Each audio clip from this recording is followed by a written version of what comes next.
especial informação aqui na MBC, tendo em conta as circunstâncias políticas que o país vive nos últimos dias, especialmente com o anúncio ontem por parte do candidato presidencial Venâncio Mondlane de uma paralisação de aproximadamente 7 dias, a contar a partir do dia de amanhã. É uma paralisação que surge na sequência do processo reivindicativo que o candidato presidencial do partido Podemos, Venâncio Mondlane, tem estado a levar a cabo. Esta será a terceira paralisação que Venâncio Mondlane anunciou para o país. Começo por si, professor Régio, a questão de compatibilizar aqui o exercício do direito à manifestação, mas olhando para as manifestações que têm acontecido no nosso país, não são manifestações pacíficas, são manifestações que têm estado ou desembocam sempre em violência, em tumultos, em mortos, em feridos, e mesmo assim Venâncio Mondlane decide paralisar o país mais uma vez. Qual a análise política que faz dessas reivindicações de Venâncio Mondlane e até que ponto, por esta via, Venâncio Mondlane pode encontrar, digamos assim, respaldo às suas reivindicações? Boa noite, professor. Boa noite, muito obrigado.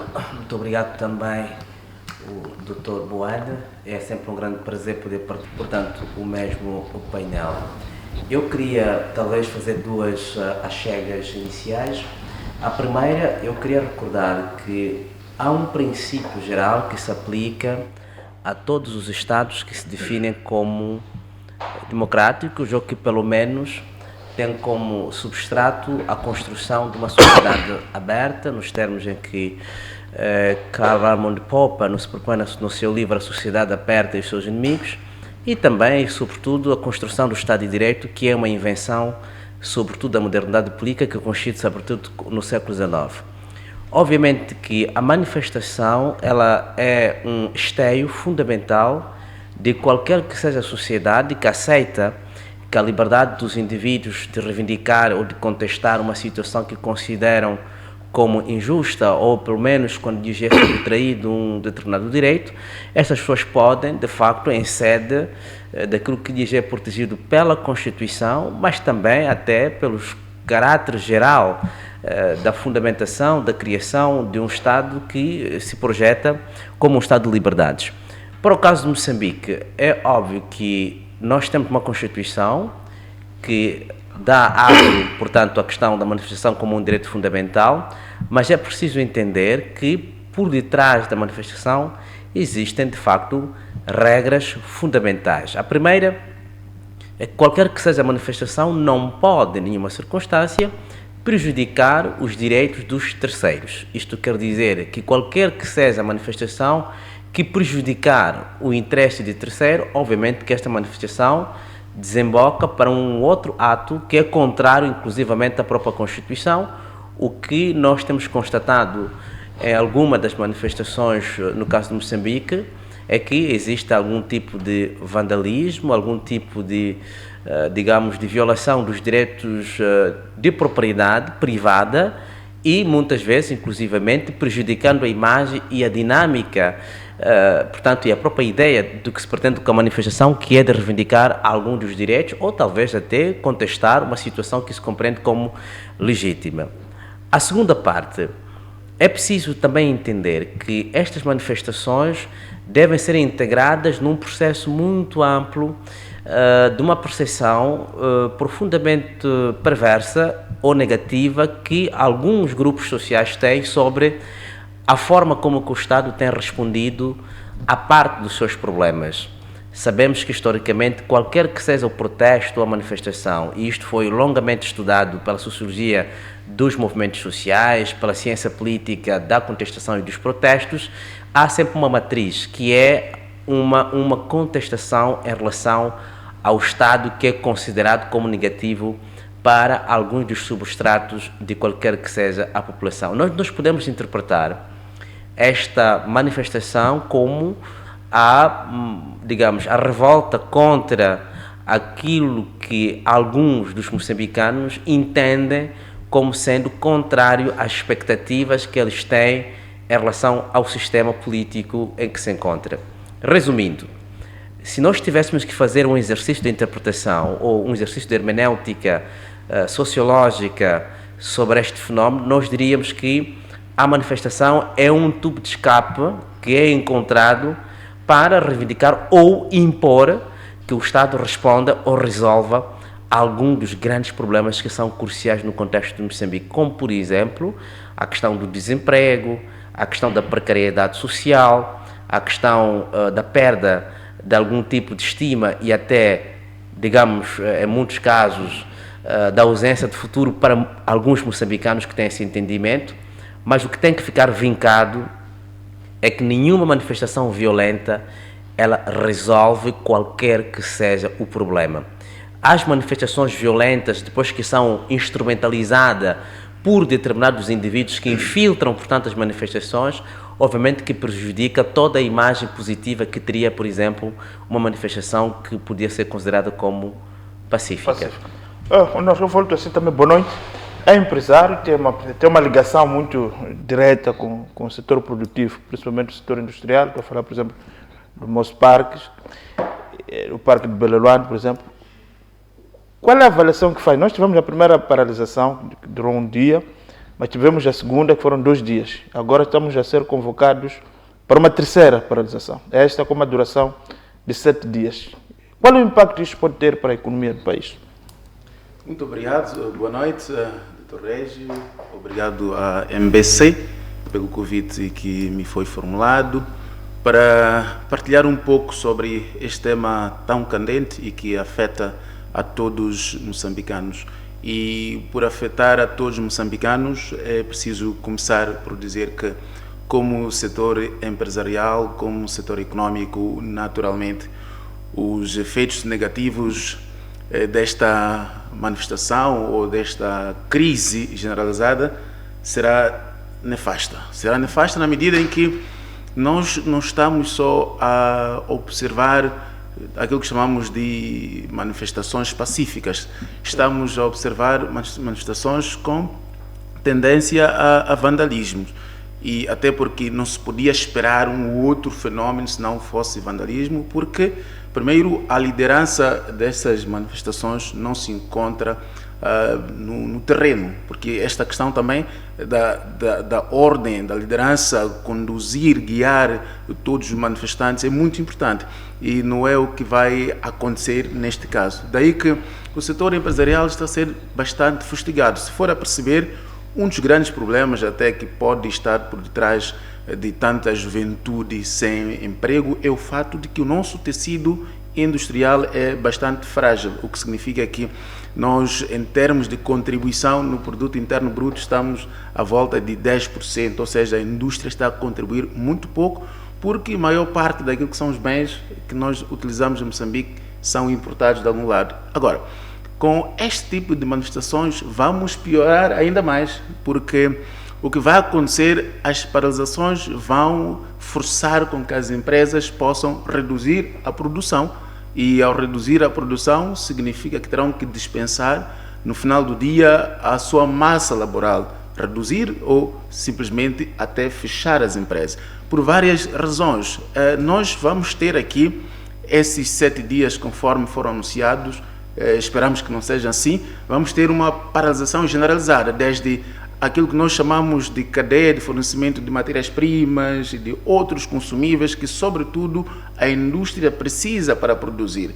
Não vai haver ninguém, por exemplo, vamos supor os sul-africanos que são uma boa parte dos fornecedores de matéria-prima para Moçambique. Não vão pôr os caminhões a atravessar fronteiras para Moçambique para fornecer matérias-primas, nem sequer equipamentos. Isso significa que a indústria, desde aquela de primeira necessidade até mais complexa, vai se ressentir, em primeiro lugar, a falta de matéria-prima para poder produzir. Também, por outro lado, vamos assistir uma dificuldade enorme de Moçambique escoar aquilo que tem estado a produzir. Nós estamos a considerar que Moçambique tem 2 segmentos, para além daquela indústria que produz para o mercado doméstico, tem aquela que exporta, e se Moçambique não honrar seus compromissos com estes clientes que tem para o mercado externo, naturalmente os referidos compradores vão cancelar contrato com a indústria moçambicana. Então, o resultado dessas manifestações será, sem dúvida, colocar Moçambique sobre uma pressão mais extrema do que já está. É por isso não haverá nenhum setor que se vai safar deste processo. Vamos ter o primeiro setor de turismo.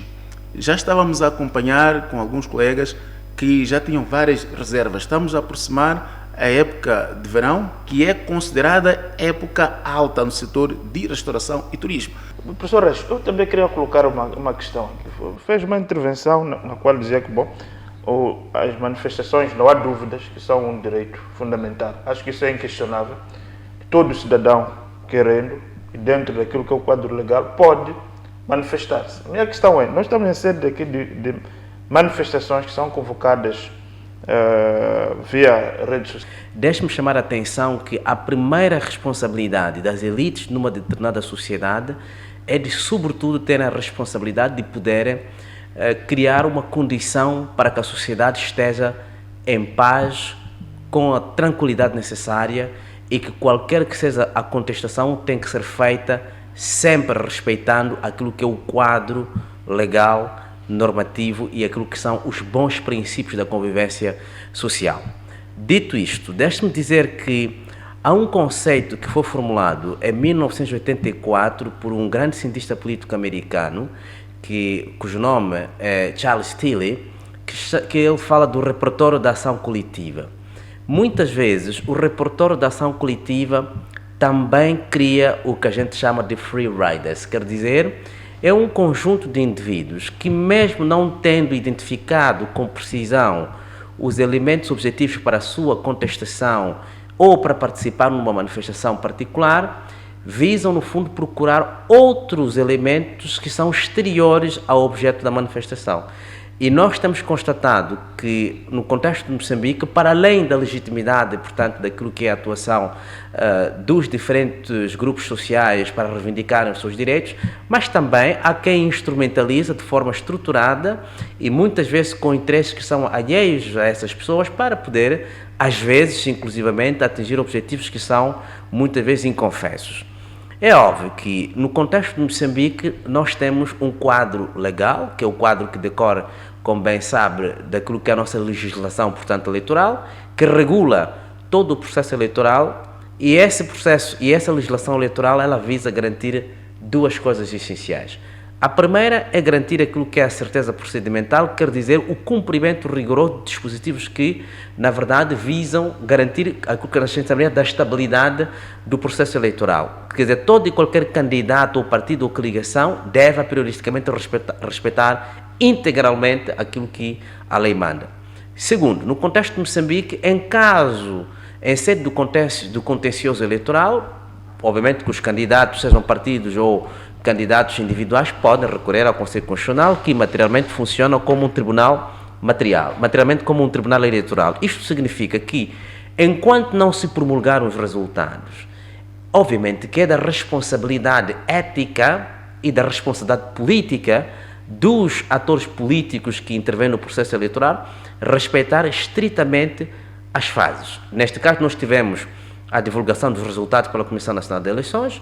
Obviamente que caberá, em sede do Constitucional, digamos, impugnar ou, portanto, interpor o recurso daquilo que se considerar como tendo sido violado ou, pelo menos, digamos, interpor recurso para sanar as irregularidades que podem ter sido verificadas no âmbito do processo eleitoral. Sabemos nós que, em sede daquilo que foi o discurso do presidente da CNE, quando lia, portanto, a questão dos resultados, houve algumas irregularidades. Essas podem ser sanadas em sede do Conselho Constitucional. Agora, nós sabemos que há uma grande responsabilidade que é uma base geral, que é uma base teórica. Os partidos políticos, em qualquer que seja a sociedade, é um mecanismo institucional de participação que os cidadãos vão encontrar exatamente para evitar que qualquer que seja um indivíduo possa utilizar mecanismos extra-institucionais para reivindicar os seus direitos.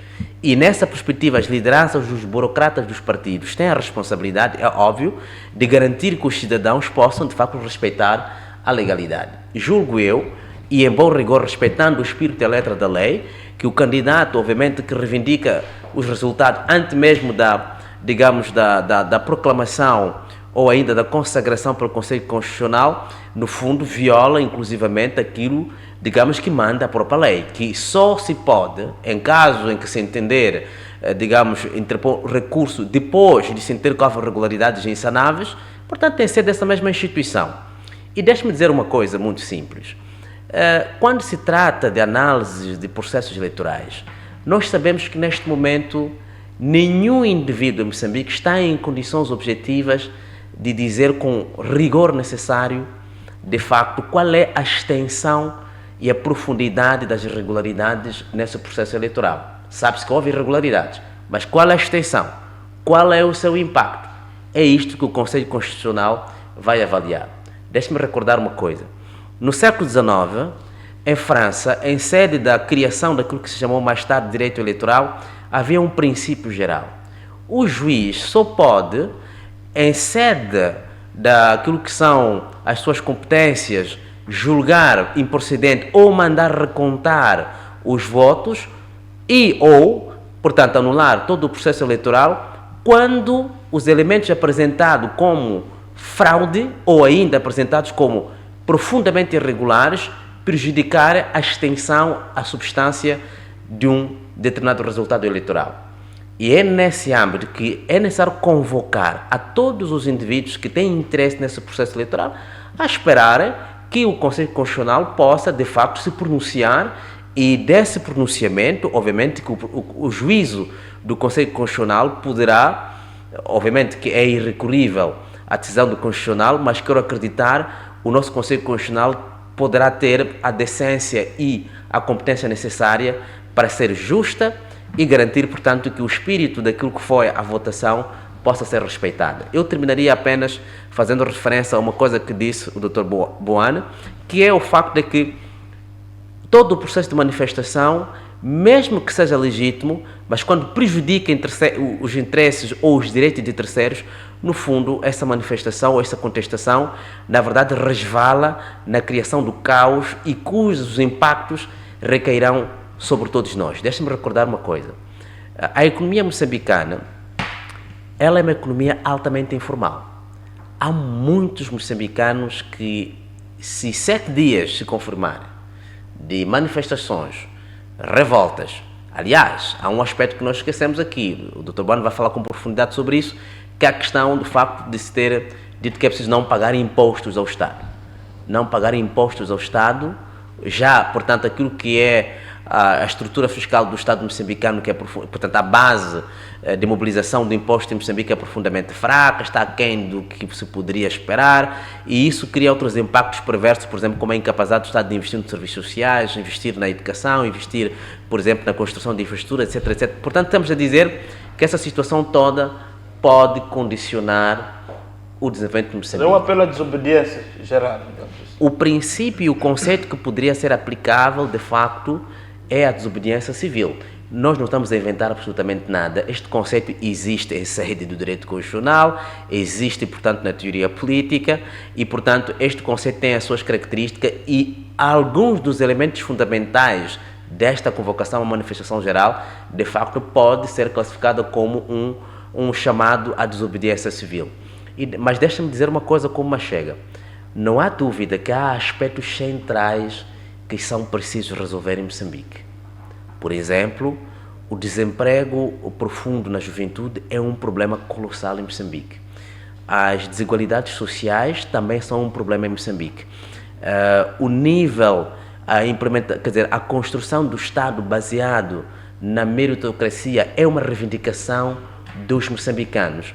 A questão da construção de um Estado que seja sensível à pobreza e à paupereza ou à miséria que muitas das vezes é vivida por algum setor da população moçambicana também é legítimo. Eu ouvi o presidente eleito, neste caso Daniel Francisco Chapo, a dizer que a inclusão e responder, portanto, aos problemas dos jovens fazia parte das suas prioridades fundamentais. Aliás, há pouco tempo o presidente Chapo estava a dar uma entrevista à TPA, onde, de facto, como eleito presidente, dizia que uma das suas prioridades é corrigir, portanto, as desigualdades em Moçambique, de forma que o jovem moçambicano encontre, pelo menos, o caminho para imaginar o seu futuro com alguma serenidade. Exato. Se calhar, antes de passar aqui a palavra ao Dr. Honório, importa aqui também referir que a Procuradoria-Geral da República emitiu há momentos um comunicado de imprensa no qual desencoraja todos os cidadãos a organizar e aderir a manifestações que violam a lei. Portanto, na opinião da Procuradoria-Geral da República, esta convocatória de Venâncio Mondlane do Partido Podemos, que esta tarde também foi anunciada a aderência de outros partidos da oposição, portanto, é contrário à lei. E no mesmo comunicado, a Procuradoria-Geral da República apela aos candidatos, membros e simpatizantes de partidos políticos para que pautem pelo diálogo e atuem em estrita observância aos procedimentos e normas estabelecidas. Para o Ministério Público, apela também às organizações da sociedade civil, às confissões religiosas e demais atores da sociedade para que possam contribuir na consciencialização, especialmente aos jovens e demais cidadãos, à cultura de paz e harmonia, contribuindo desta feita para a consolidação do Estado de Direito Democrático no nosso país. Portanto, este é o comunicado da Procuradoria-Geral da República, que encontra-se na íntegra na página do Facebook da MBC TV. Está lá o comunicado que recebemos há momentos aqui na nossa redação, enviado pela Procuradoria-Geral da República. Mas também, ao longo do dia de hoje, fomos recebendo outros comunicados, como é o caso do comunicado da Associação Moçambicana dos Economistas, que é a MECOM, a principal organização, digamos, dos economistas no nosso país, também a manifestar muita preocupação com relação a esta manifestação que foi aqui convocada pelo candidato presidencial Venâncio Mondlane, a fazer um apelo também no sentido de que é importante que o país possa resolver os seus problemas, no caso vertente a crise política eleitoral, com base no estrito respeito à lei, e que chama também a atenção para a necessidade de que essas manifestações não possam sacrificar, digamos assim, o tecido social mais sacrificado desta economia do país. Fala essencialmente da economia informal, que, como fizemos aqui referência, emprega grande parte da juventude moçambicana, e é lá onde muitos jovens diariamente vão ao encontro do seu pão, e que muitas vezes, quando há esse tipo de movimentos, de manifestações, torna-se impossível essa juventude, digamos, poder trabalhar. Portanto, temos aqui, começam a chegar reações dos vários grupos profissionais. Esta tarde também, no Jornal da Noite que seguir-se-á a esta especial informação, temos também a conferência de imprensa conjunta do Ministério da Indústria e Comércio com a CTA, onde estiveram reunidos também para analisar aquilo que são os impactos que poderão advir desta paralisação de 7 dias, que é inédita, digamos assim, pelo menos nos 30 anos de multipartidarismo em Moçambique. Nunca um candidato presidencial havia conseguido, principalmente, paralisar as grandes capitais do país, especialmente a cidade de Maputo, o que mostra claramente aqui uma mudança clara das placas tectônicas da política moçambicana e o próprio impacto que as tecnologias de comunicação e informação começam a ter, digamos assim, a interferir, digamos assim, na própria política, que estava muito habituada, digamos assim, a essa bicefalia, entre Afonso Dhlakama, as armas e o Estado. Portanto, a política estava um pouco ancorada a isso. Havia sempre a crise pós-eleitoral, das ameaças, da Estrada Nacional número 1, do Muxungo, mas nunca a crise pós-eleitoral havia, de facto, atingido o epicentro, digamos, do poder político de Moçambique, é a cidade de Maputo. É uma situação, de facto, inédita e que, de facto, leva e levanta muitas questões. Eu queria voltar a si, Dr. Honório, trazendo também essa dimensão econômica. Como é que nós podemos convencer? Porque o grande problema aqui é que o Venâncio Mondlane apresenta-se como o portador da esperança, aquele que quer resgatar a esperança, quer resolver o problema do emprego, quer resolver o problema da exclusão, quer resolver o problema da dignidade.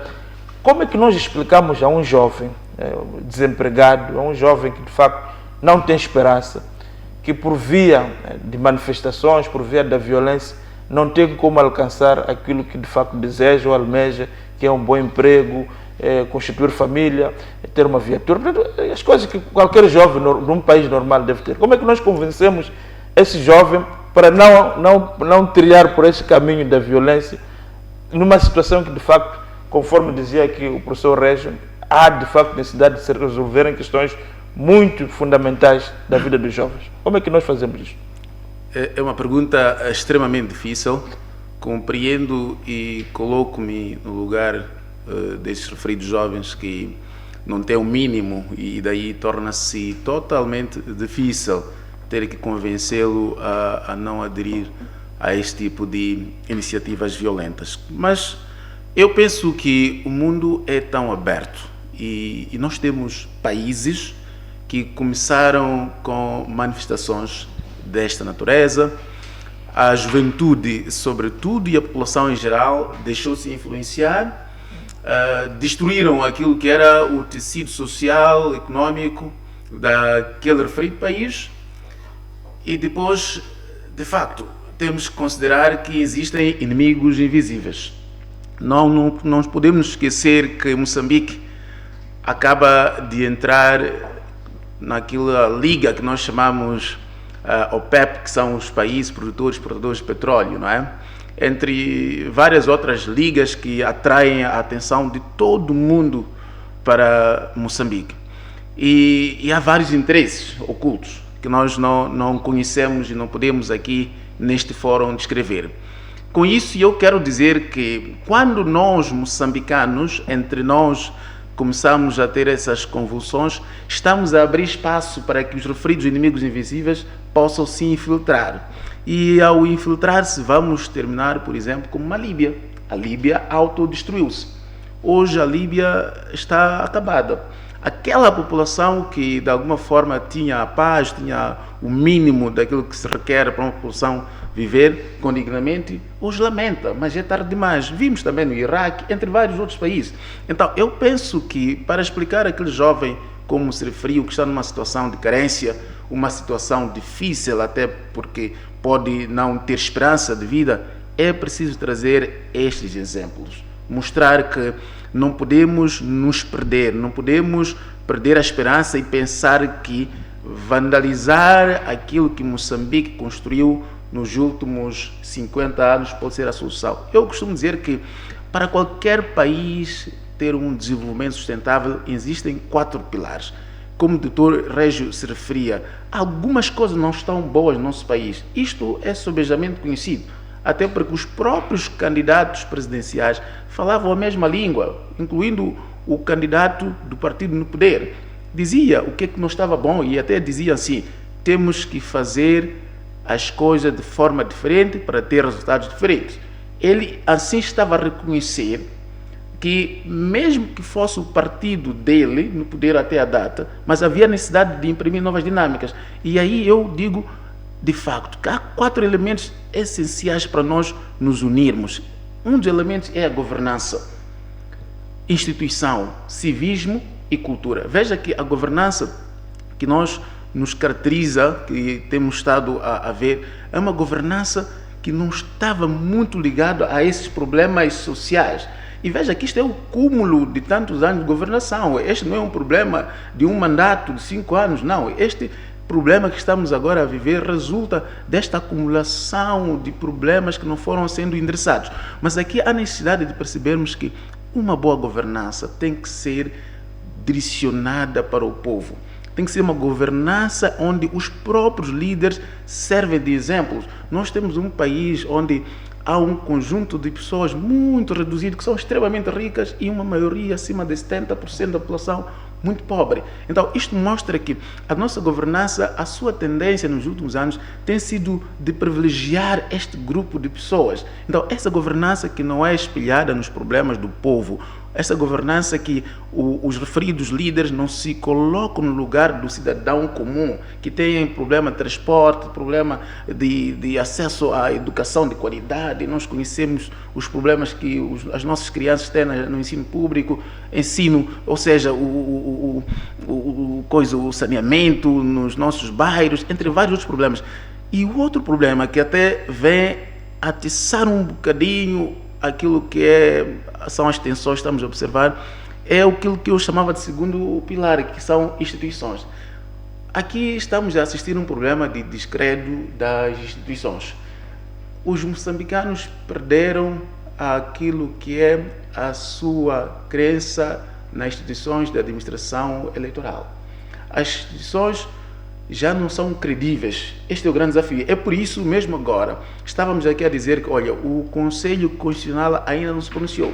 Mas, tal como aconteceu nas eleições autárquicas de 2023, no ano passado, já se começa a desenhar cenários. É verdade que são cenários, pode ser que não aconteçam dessa forma. Que, olha, o Conselho Constitucional vai tocar no tema, mas não vai chegar ao lado profundo como se espera. Então, temos que recuperar a confiança das nossas instituições. As instituições têm que ser muito fortes que algumas correntes de pessoas, e não tem que depender de ninguém. As instituições têm que, por elas só, serem a base, o alicerce para o povo olhar e dizer: eu sim vou confiar naquela instituição. E depois a questão de cultura e civismo. Os moçambicanos estão a perder aquilo que lhes une. É por isso estas manifestações estão a ganhar força, porque nós estamos a ser inimigos dos próprios irmãos moçambicanos. Então, para mim, resume-se um bocadinho nesses 4 pilares que é preciso tomarmos o exemplo do que está a acontecer agora, reconhecer que não podemos primeiro usar a força. A polícia também tem que ter um bocadinho de empatia.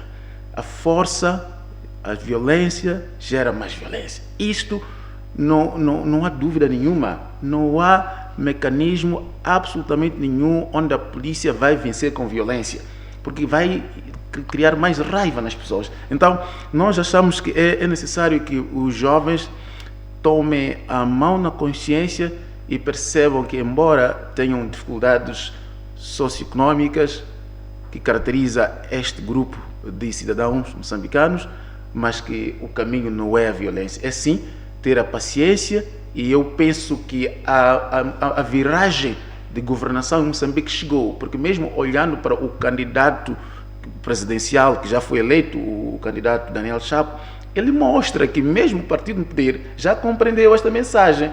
É a primeira vez na história de Moçambique a termos um candidato que nasceu depois da independência.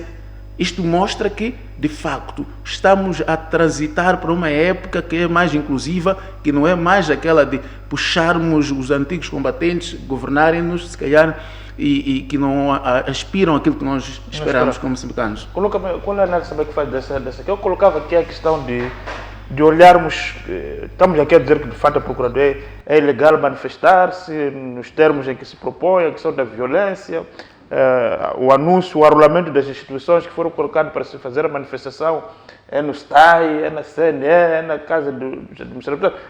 Mas nós como é que convencemos, como é que o país, longe de usar a força da repressão, como é que nós convencemos esse jovem que manifestar-se desta forma não resolve o problema, mas ao mesmo tempo que esse jovem sente de facto as carências do dia a dia? O professor colocava aqui a questão de que, de facto, Moçambique precisa resolver questões de fundo. Essa questão da pobreza, do desemprego. Como é que nós podemos fazer isso? Porque as manifestações estão aí. E com mais adesão, se formos analisar as lives, na última live estávamos quase a 120, agora estamos quase a 200 mil. Quer dizer, é muita gente que acredita neste candidato. É preciso entender que em momentos de grande privação, em momentos de grande delinquência do sistema de proteção da parte do Estado em relação às grandes questões que os cidadãos têm o entendimento de que o Estado devia resolver, obviamente que já não é necessariamente a racionalidade tal como nós a conhecemos que funciona, mas é aquilo que nós chamamos na psicologia social ou na psicologia política do patos, ou seja, há uma dimensão não seria irracional, mas seria menos racional, que é mobilizada exatamente para dar fundamento ou elemento às reivindicações que são feitas.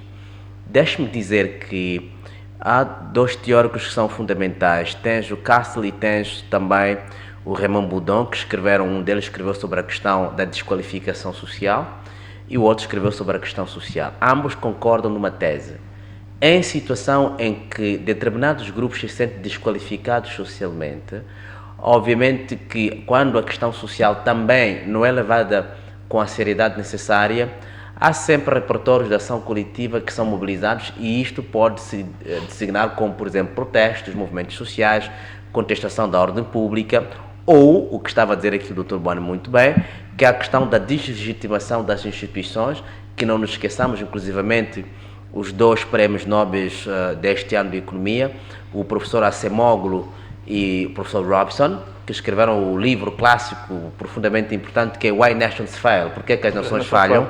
Exatamente, as nações falham porque em parte as instituições são disfuncionais ou em parte porque as nações não respondem à expectativa das pessoas. Para o caso de Moçambique, é óbvio que a história do desenvolvimento de Moçambique, inclusive ontem eu estava a reler o livro sobre Moçambique em transição, a história do desenvolvimento de Moçambique. Moçambique teve alguns progressos no que concerne a alguns aspectos centrais que talvez podiam ser problemáticos hoje. Mas há 2 grandes erros que foram cometidos. O primeiro, nós não prestamos atenção na questão da transição demográfica, ou seja, que transitamos de uma sociedade que era constituída por analfabetos ou gente sem escolaridade que não compreendia como é que o sistema funcionava e por consequência não tinha capacidade ou os elementos para reivindicar os seus direitos, para uma sociedade em que, por exemplo, os que nasceram em 1990, 85 para cá, obviamente têm uma outra percepção do que é que são muito mais exigentes, tornaram-se muito mais contundentes em relação à forma como é que o Estado deve responder às suas exigências. Eu penso que está a acontecer hoje não é tanto porque o Estado não respondeu a uma parte destes problemas, mas talvez porque o Estado não conseguiu fazer o que poderia ir para além daquilo que poderiam ser as potencialidades que o Estado podia ter. Segundo aspecto, nós é preciso entendermos que não há dúvidas que, por exemplo, como foi bem referenciado aqui, o candidato, por exemplo, da Frelimo e todos os candidatos concordaram que é momento de governar diferentemente. Deixa-me dar um exemplo comparativo. Nós temos, no caso do Mali, no caso do Burkina Faso, no caso do Níger, houve mudanças extraconstitucionais, mas um dos aspectos que explicava é porque havia um entendimento geral de que o Estado tinha chegado a um nível tal que já não era mais útil para as pessoas. No caso de Moçambique, não é necessariamente a contestação em relação ao Estado, não é a contestação ao Estado, não é contestação ao governo de Moçambique, mas é uma reivindicação da respeitabilidade dos interesses fundamentais daqueles que se sentem excluídos do processo de desenvolvimento. E para terminar, deixe-me chamar a atenção a uma coisa que talvez deve ser levada em conta, é que a forma, portanto, como nós temos que gerir Moçambique, ela deve obedecer 2 padrões fundamentais. O primeiro grande padrão, nós temos que aceitar que há uma reivindicação em Moçambique de que quem deve governar não deve necessariamente estar a governar porque tem uma ligação com um tio, um amigo ou às vezes um amante. Não. É preciso que as pessoas devem entender que quem acede aos lugares de poder, aos lugares de tomada de decisão, às empresas que são públicas ou parapúblicas, deve ser baseado no princípio da competência e da meritocracia. Há um entendimento de que talvez isto não seja. Agora, é preciso também dizer que há determinados políticos astutos que, vendo o nível de desespero dos moçambicanos, instrumentalizam, portanto, ao extremo o desespero, manipulam, portanto, a consciência das pessoas, extremizam, portanto, as posições, não tanto como mecanismo de solução do problema, mas como mecanismo de sedimentação da sua capacidade de inserção no contexto político particular. Isto não é novo. Isto não é novo. Basta ver, por exemplo, as revoluções de cores no Báltico, nos países bálticos, assim como também nos países do leste europeu, em que houve uma incitação por aqueles que o Dr. Bueno chamou de inimigos invisíveis, manipulam a opinião pública, infiltram, portanto, a agitação no interior, criam, portanto, desordem, e esta desordem e o caos, obviamente, depois é instrumentalizada até para criar fraqueza na capacidade do Estado de negociar contrato de exploração de recursos. Então, nós temos que ter um entendimento. Há problemas, foram assumidos. Não nos esqueçamos, nós que mesmo quando vamos dizer assim, do festejo da vitória do Partido Frelimo e do seu candidato, o discurso do candidato eleito foi claro e objetivo. Nós temos que admitir que é preciso sermos mais inclusivos. Por quê? Porque estas revoltas todas, fora dessa instrumentalização excessiva, é também uma manifestação de um sentimento de privação de acesso, por exemplo, a uma parte do Estado. E não se esqueçam, nunca se estabiliza um sistema sem que haja abertura social do poder. Talvez um dos problemas fundamentais que Moçambique hoje tem é a necessidade da abertura social do poder, mas também e sobretudo é preciso que o Estado moçambicano, em parte e em sede própria, peça perdão aos moçambicanos. Pedir perdão significa não necessariamente negar os esforços que foram feitos pelo Estado moçambicano nos últimos 49 anos. Há muito feito aqui. Eu próprio, digamos, Dr. Belmiro, Dr. Boano, estudamos em universidades públicas e pagamos muito aquém do que deveríamos ter pago realisticamente por aquilo que nos foi dado como ensino. É uma conquista nacional. Temos um Sistema Nacional de Saúde que tem problemas estruturais, não há dúvidas, mas há um Sistema Nacional de Saúde. Há situações, por exemplo, de pequenos progressos ao nível de determinados grupos que estavam em situação de míngua, de miséria, depois da guerra. Tudo isto é suficiente? Não é suficiente. É preciso fazer mais esforço. É aí que eu chamo a atenção de que é necessário mudar o paradigma de desenvolvimento. O modelo de desenvolvimento moçambicano já não consegue responder a alguma parte dos problemas que provavelmente ou estão suficientemente analisados e que talvez devem ser discutidos com a profundidade necessária na sede própria. Não, se calhar só vamos fazer mais uma ronda, temos que terminar agora, temos jornada de noite. Vou começar pelo Dr. Honor. Temos essa situação da greve geral, temos esses 7 dias. O que é que, como sei que faz parte da própria CTA, estamos no setor privado, o que é que o setor privado vai fazer nos próximos dias, no sentido de contribuir para baixar a temperatura política e permitir que os atores políticos, de facto, porque nós estamos com um problema político em Moçambique, obviamente. Qual será o vosso contributo como setor privado para permitir que, de facto, a atividade econômica possa funcionar? Falava aqui da questão, por exemplo, não é só a questão dos caminhões sul-africanos, mas também há muitos moçambicanos que dependem da África do Sul, aqui do Comércio de Porto, para ir importar os seus produtos para vir vender aqui. E não vão poder fazê-lo durante uma semana. Portanto, para além de acrescentar, temos agora um problema político, corremos o risco de acrescentar um problema econômico gravíssimo. Isto pode implodir o próprio país. Qual será o vosso contributo como setor privado? É preciso lembrar que mais de 90% do impacto se vai refletir no setor informal. E este setor informal não tem absolutamente reserva nenhuma. Não tem poupanças, eles dependem de sair no dia a dia para poderem vender ou transacionar seus produtos ou serviços na praça e poderem comprar o alimento do dia a dia. Se esta manifestação violenta prevalecer, significa que haverá pressão em todas as camadas sociais, incluindo este grupo informal. Nós, como setor empresarial, antes deste debate, estivemos reunidos com o governo, estiveram lá 5 ministros, liderados pelo ministro da Indústria e Comércio, mas esteve lá o ministro dos Recursos Minerais e Energia, Cultura e Turismo, esteve Transporte e Comunicações e Ministério das Águas Interiores e Pesca. Esta delegação de ministros foi indigitada pelo Presidente da República mesmo para dialogar com o setor privado, o que mostra que, de facto, é um assunto que mexe com a estrutura do nosso país.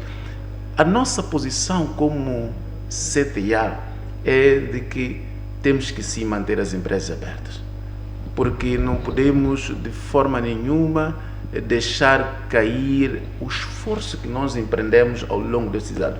Fechar empresas, algumas das empresas do setor industrial fechar por completo significa mesmo destruir a fábrica. Vou dar exemplo da Mosal, por exemplo. A Mosal é uma fundição de alumínio. O processo de produção naqueles graus todos, cerca de 1000 graus Celsius, é como nós, quando crescíamos, às vezes derretíamos aquele chumbo, aquelas placas de bateria. Então, aquilo, se paras de aquecer, ele seca. E quando seca, é mesmo destruir a estrutura que está a produzir o referido alumínio. Então, este é um exemplo de vários outros. Significa que o setor empresarial vai manter aberta a atividade econômica. Todavia, o que o setor empresarial pediu ao governo é segurança. É garantir segurança, proteção, para que houvesse uma mobilidade de bens e pessoas sem sobressaltos. Esta aqui é a nossa posição. Nós não podemos ceder. E também tentamos persuadir para que se encontrem mecanismos. Não estamos a dizer mecanismos de diálogos. Os políticos saberão melhor como endereçar essa questão.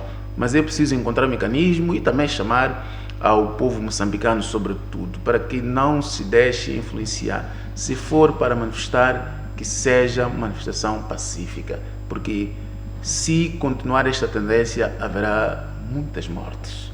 Haverá muitas mortes. Nós já vimos a atuação da polícia e, de facto, já ouvimos o porta-voz da polícia dizer que não vão permitir, e hoje tivemos o comunicado da Procuradoria da República também a reforçar esta ilegalidade. Então a polícia estará a agir dentro daquilo que eles acreditam que, de facto, são cobertos por lei. Então haverá muitas mortes e vão morrer inocentes. Vão morrer inocentes. Eu tenho visto aí várias desinformações nas redes sociais. Temos que saber usar e consumir a informação das redes sociais. Há quem dizia, porque nós também defendemos que o candidato presidencial Venâncio Mondlane, ele tem que vir no país para dirigir isto, para poder ter controle, para que as manifestações sejam pacíficas. E na ausência dele, poderá desencadear violações.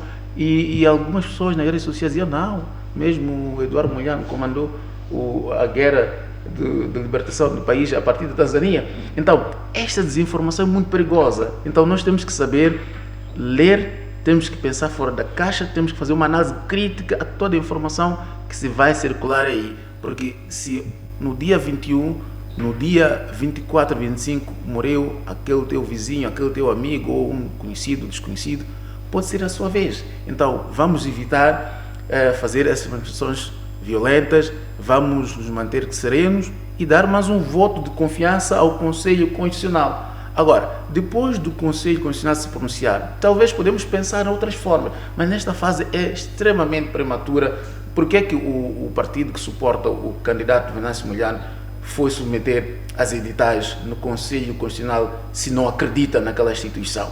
Então, aqui são duas posições que não combinam. Se foi ao Conselho Constitucional o partido que suporta o Venâncio Mondlane, nós pensamos que deveria ser, de facto, este mecanismo. Então, que pare com as manifestações e acompanhe qual é que será o pronunciamento do Conselho Constitucional. Sim, professor, também só para fechar. Não, eu queria também chamar a atenção de que os moçambicanos estão livres de manifestar caso entendam que é fundamental ou necessário, mas também é profundamente necessário chamar à colação a responsabilidade dos políticos dentro de uma sociedade. Uma das responsabilidades dos políticos é de, sobretudo, garantir a paz social, garantir a não corrosão do contrato social e, por causa disto, é necessário encontrar-se mecanismos institucionais ou extra-institucionais que permitam que se chegue a possíveis acordos de convivência pacífica dentro do nosso sistema político. Deixe-me recordar que qualquer que seja o protesto que ultrapasse os limites do aceitável, há sempre maior probabilidade para a sua instrumentalização e, muitas das vezes, as agendas que estão por detrás disto nunca estão suficientemente claras. Então, os moçambicanos devem-se recordar que, apesar de todos os problemas que podem existir dentro de Moçambique, Moçambique é nosso país. Nós temos a responsabilidade de proteger o nosso país e, por causa disto, é necessário terminar apenas fazendo referência a uma ideia profundamente importante que está consagrada, digamos, no livro de Eduardo Montalvo, Lutar por Moçambique, de que é preciso entender que o futuro de Moçambique dependerá dos próprios filhos de Moçambique. Exato. Muito obrigado. Queria agradecer aqui a presença do professor Régio, mas também do Dr. Honório, nesses 50 minutos de debate, de antevisão, se podemos usar a linguagem futebolística dessas manifestações que estão a ser anunciadas para o dia da manhã, mas eu recordo, há aqui uma série de avisos da própria Polícia da República de Moçambique, da Procuradoria-Geral da República, de vários segmentos da sociedade que apelam para o diálogo político em Moçambique, para que de facto possamos encontrar uma base comum para que os problemas emergentes das eleições possam ser resolvidos dentro do quadro legal, designadamente com recurso ao Conselho Constitucional, que a maior parte dos partidos depositou os seus recursos nesta instância de justiça eleitoral, mas também que o direito de manifestação é um direito constitucional, mas é importante salvaguardar que os outros direitos também, com igual dignidade constitucional, possam também ser usufruídos pelos cidadãos, como, por exemplo, o direito de ir e vir, que também assiste às outras pessoas que entendem que não pretendem manifestar. Portanto, é importante compatibilizar esses direitos em que as pessoas, como se dizia outros diziam que esse país é nosso, mas há quem também diz que esse país é também nosso. Portanto, eu acho que em Moçambique há espaço para todos. Nós, como MBC, continuaremos aqui a trazer os factos em torno desta manifestação. Amanhã voltaremos também com mais uma emissão especial, ouvindo mais figuras do nosso país em torno desta crise pós-eleitoral que agora ameaça também tomar dimensões de crise também econômica que vai emergir, de facto, desta paralisação que foi anunciada. Boa noite.